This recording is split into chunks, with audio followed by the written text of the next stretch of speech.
Today, we're going to be talking about how to create content when life happens. Some things come up that were unexpected. Sometimes we're having a lot of negative emotions.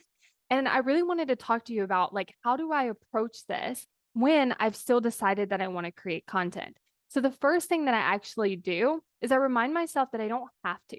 Like, I don't have to create the podcast. I don't have to post on social media. I don't have to post my YouTube video. Like, it's really okay if I don't.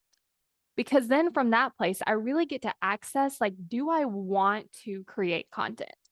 And if I do, then the next thing I like to ask myself is what do I want to talk about?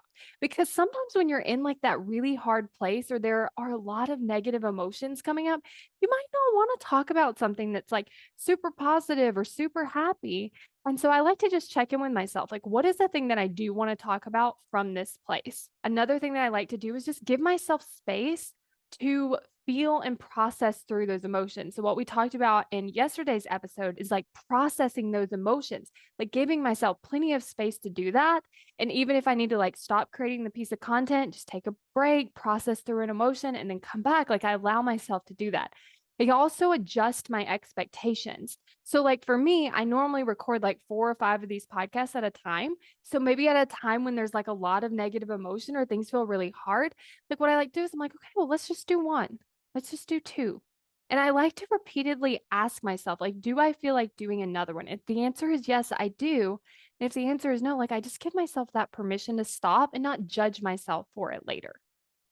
I think another key thing is really not judging yourself, having your own back with whatever's happening, giving yourself that space, showing up for yourself first. And then if you want to, creating from the place of I really want to share something, not that I have to.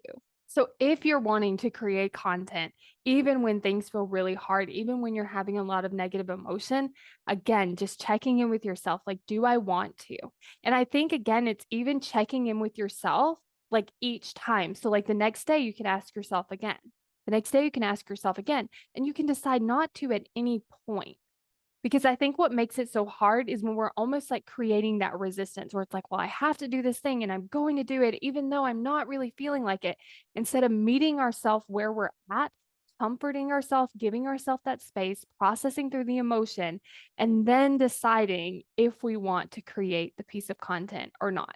And this is what I love about creating commitment because it doesn't mean I show up no matter what, no matter what's happening in my life, no matter how I'm feeling, no matter what. That's not what it means. What it means to me is that I'm showing up on purpose. And sometimes on purpose, that means that maybe I decide not to show up in a way. Maybe I decide not to do something. But the difference is when I know that I'm committed, I know that I'm not giving up on myself. There's no need to judge myself. I know that I'm on my side because it's me achieving this goal and I'm committed to the goal.